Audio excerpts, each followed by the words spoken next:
Koho zo slovenskej rapovej scény ceníš najviac? Rytmusa, Strapa alebo Majka Spirita? Každého za niečo iné.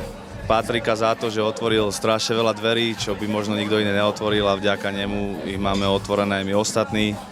Strapa za to, že je úplne moja krv a tiež si to vypracoval celé sám. Má brutálny flow, nový album, brutálny Kupsi versus. A Duša Spirita, akože hudba mi až tak veľa nehovorí, posledný album sa mi páčil, ten biely viac jak ten čierny. Nemôžem sa na teba dívať, je to hnus, nevadí, replaj, zachovaj.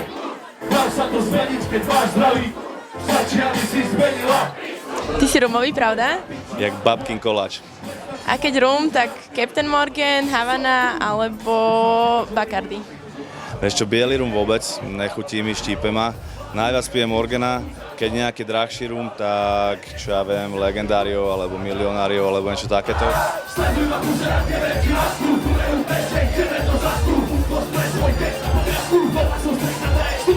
Keď dovolenka, tak na Maldivách, na Novom Zélande alebo na Kube. Mňa nebaví takéto dovolenkovanie, že ležím na pláži a chytám slnko, lebo však ja som polocigán, takže mne stačí sa prejsť a som hnedý. A takisto aj moja žena je mulatka, takže my toto nenaháňame. A keď na dovolenku, tak skôr takú, že chcem vidieť niečo, jesť domáce jedlo, šváby, kokotiny. Čo? Čo? Čo? Čo? Čo?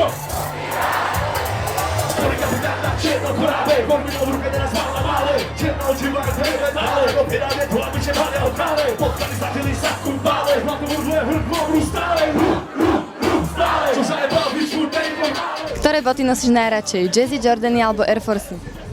Ja mám doma izbu, v ktorej sú len boty, takže mám ku každému tričku v podstate boty, ale najradšej mám asi biele Air Force, vysoké.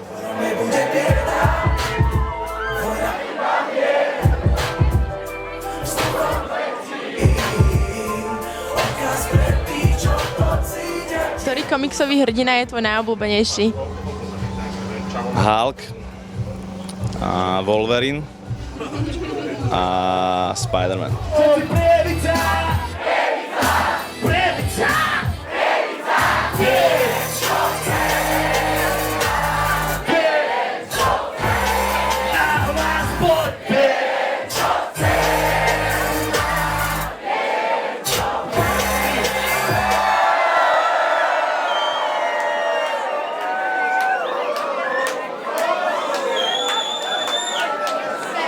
To bolo ako